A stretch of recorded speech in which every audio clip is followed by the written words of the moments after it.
In the name of the one who clothes us with beauty, dignity, and delight, Creator, Savior, Spirit. Amen.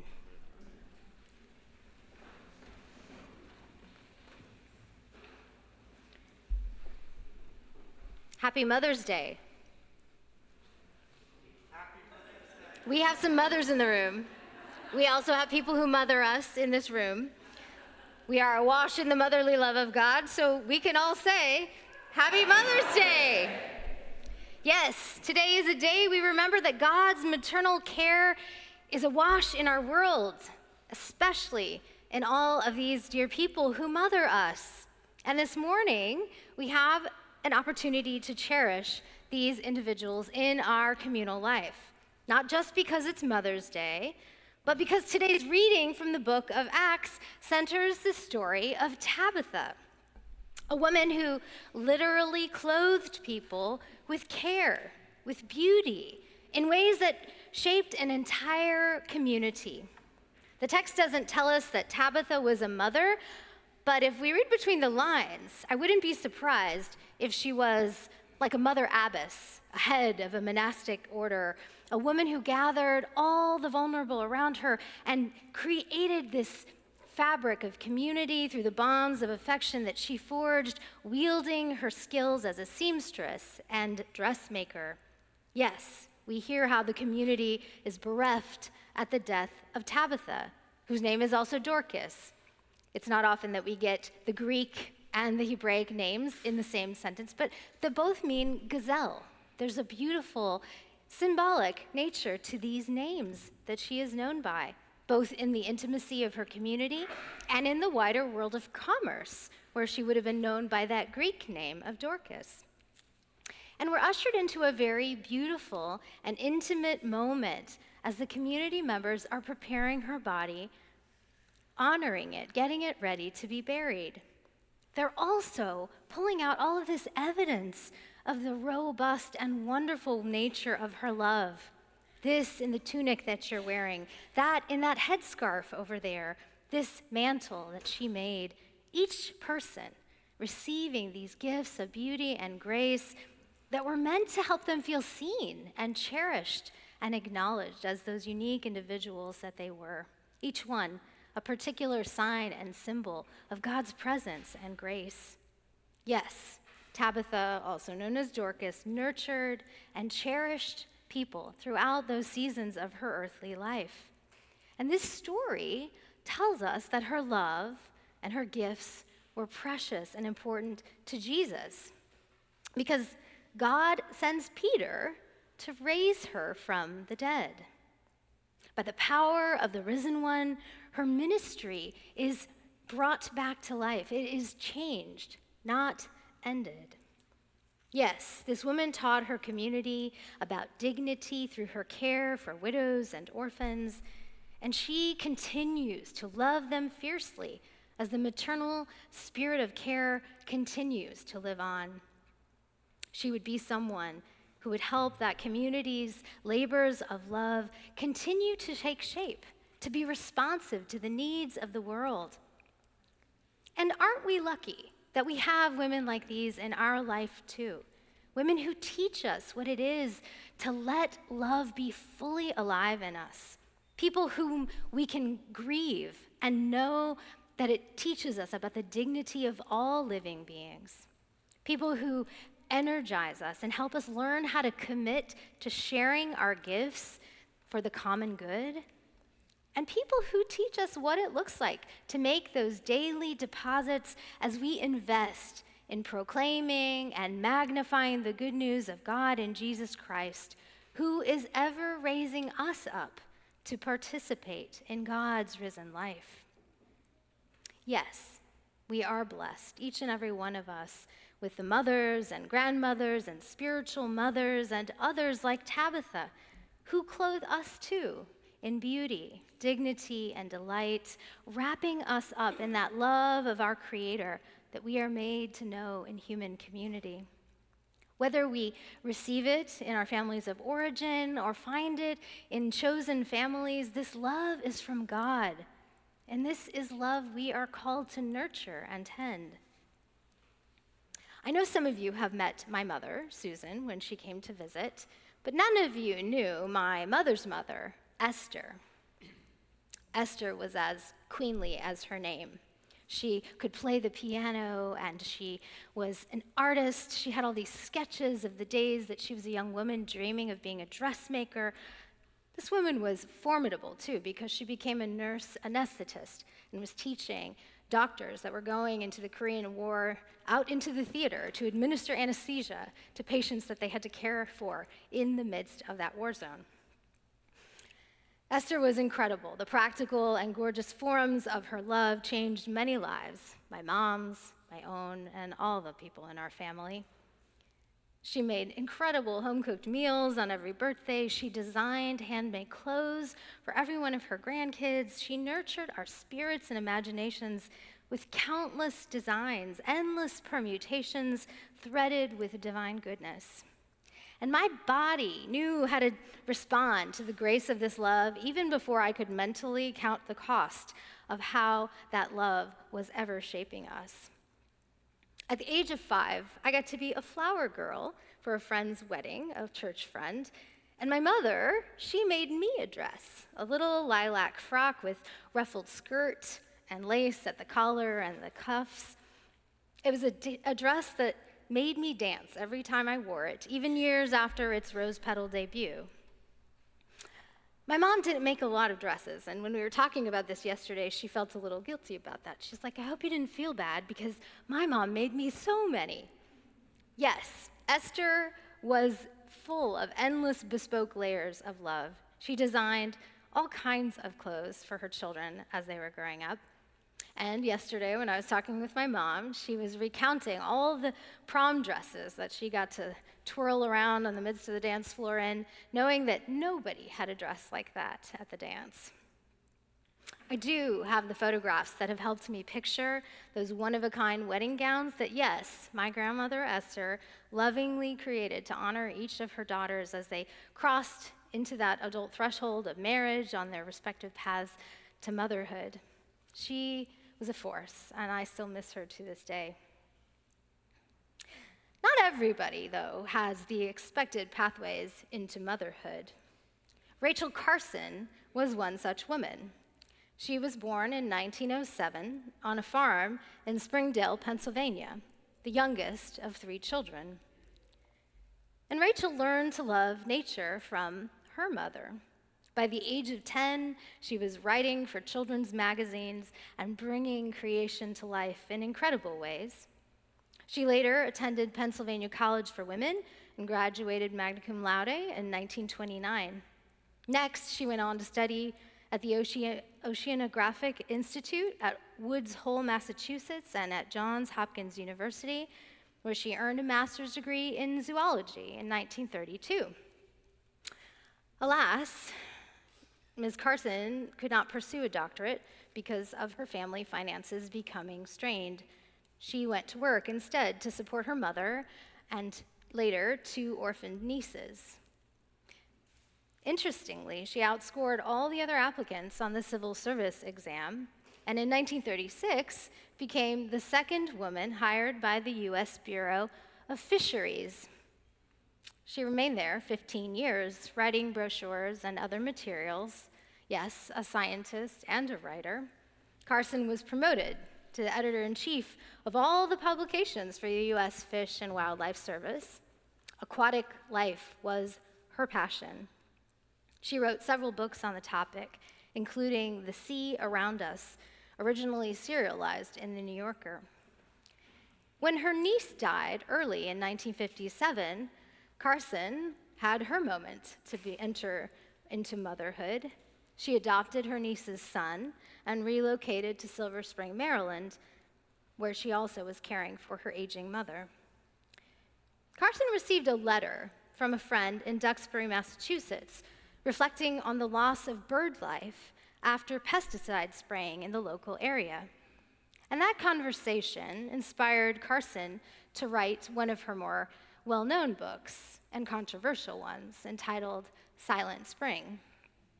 That book, if you probably many of you know, examines the environmental damage caused by pesticides. and the chemical industry's efforts to influence legislation through campaigns of disinformation.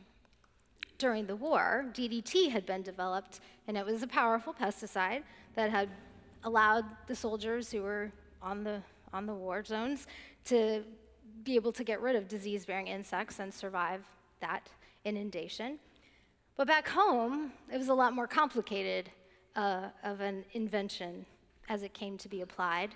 There was mounting evidence that began to show there were some devastating effects of this, and the chemical's misuse was beginning to touch and impact wildlife and human health. In September of 1962, when Silent Spring was published, the environmental movement was born. It spurred the development of many different fields of environmental sciences, as well as the birth of the Environmental Protection Agency, through whom we have seen many changes in the laws protecting our air, our land, and our water.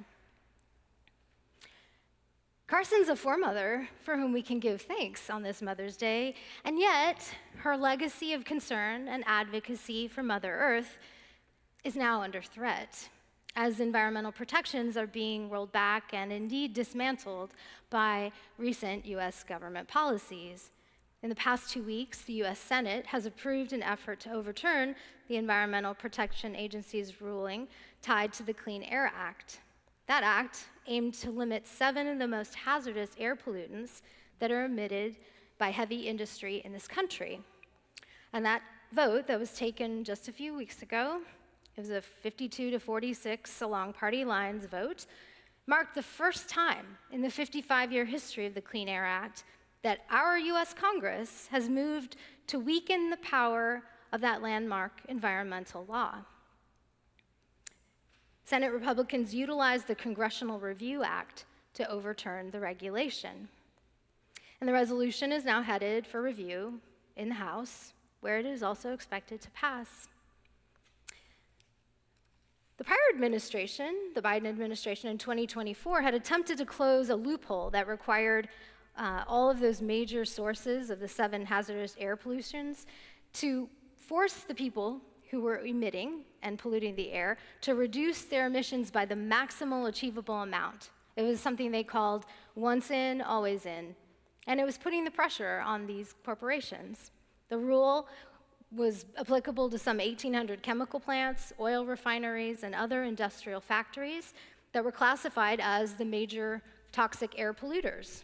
And it was going to require them to tighten air pollution controls and comply with this environmental law. The Trump administration attacked that law during their first term, and now there are these ways in which they're dismantling it again, seeking to undo what was solidified in the prior administration. That's not the only cloud on the horizon, unfortunately. There's another, and this was made clear from day one and the executive orders that were put into place. There's plans to accelerate permit approval for mining, drilling, fossil fuel production, and transportation on public lands. And many of you know this because you live in neighborhoods where some of those lands are at stake.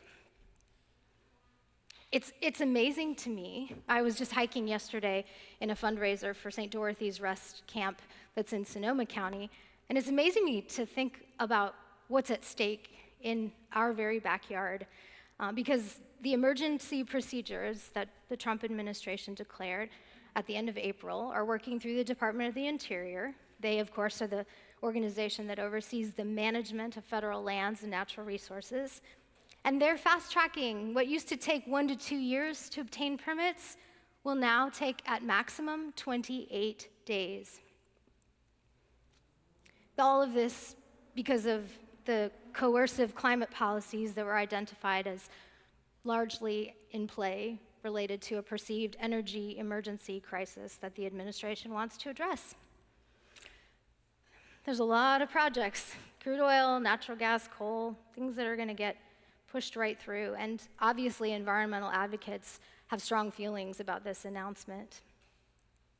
It's going to have adverse environmental impacts on public land, water resources. It's going to take away a lot of communities' ability to weigh in on projects that are happening in their own backyard. Michael Berger executive director of the Sabin Center for Climate Change Law at Columbia University, says basically this is an ability to circumvent the environmental review and public participation process for all these permits that normally residents in those communities would have some say about.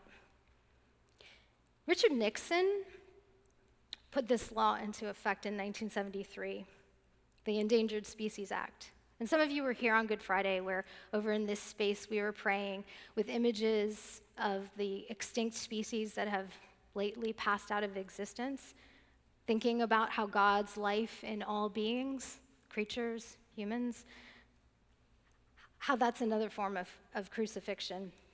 And I can't help but think about this as I consider what's at stake. Section 7 of that Endangered Species Act requires agencies that are looking to take action in these ways to ensure that their activities are not likely to jeopardize the continued existence of federally protected species. This is reported by the U.S. Fish and Wildlife Service, something Rachel Carson would have cared a lot about. So what does this have to do with Tabitha's story? I'm sure you're probably sitting there wondering, right? The diversity of wildlife, the diversity of God's creation, the beauty of our earth. If you live in California, you're really close to it. You enjoy it. You see it all the time.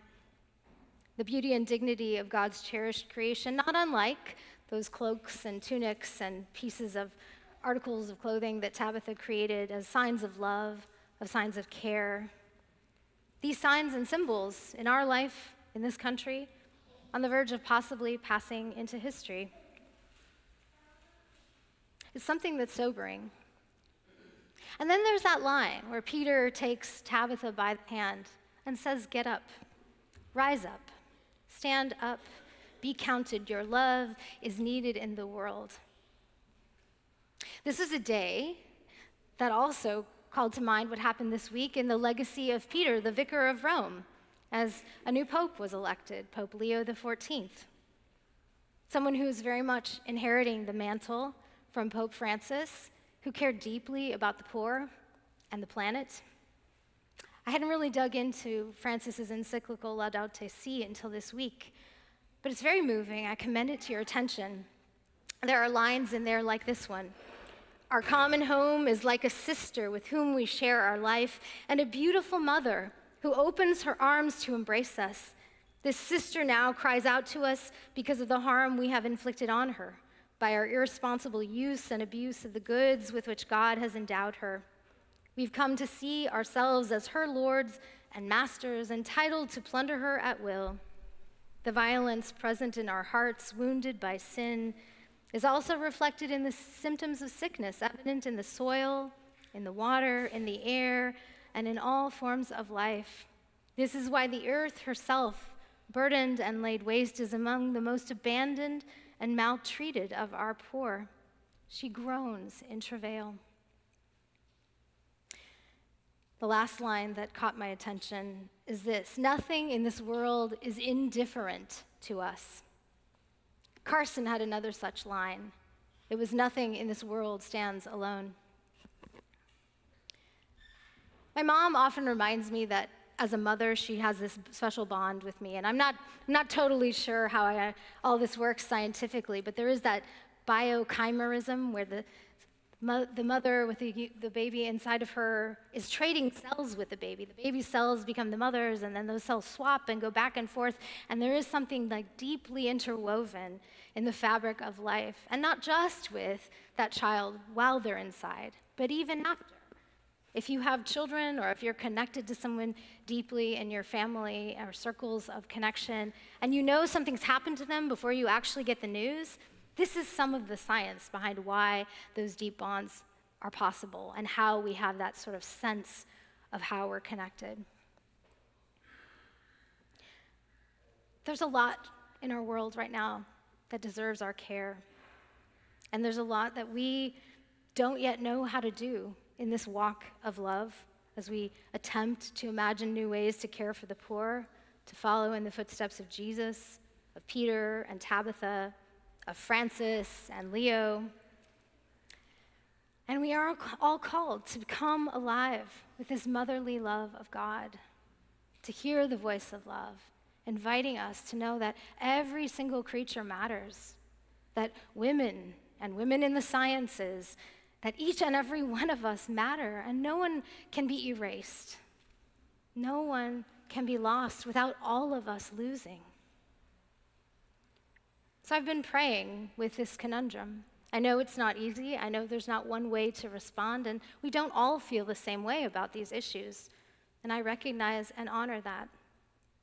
But I believe the God who enlivens our imagination, who pours these gifts of courage and hope and possibility into each and every one of us, that God calls us to conceive of holy ways to come alive, to let grief flow through us and open our hearts to the pain of the world, that allows us to see and to dignify each and every one of us in ways that honor and connect us in increasingly visible ways.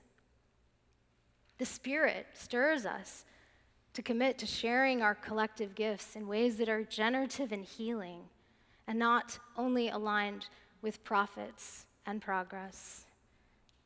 The risen Lord himself calls us to invest our energies and our time and our talent to grow the proclamation of the good news of God in Jesus Christ, so that all, especially the poor, our poor dear Mother Earth and all of her species, her children, our siblings, might be raised to new life.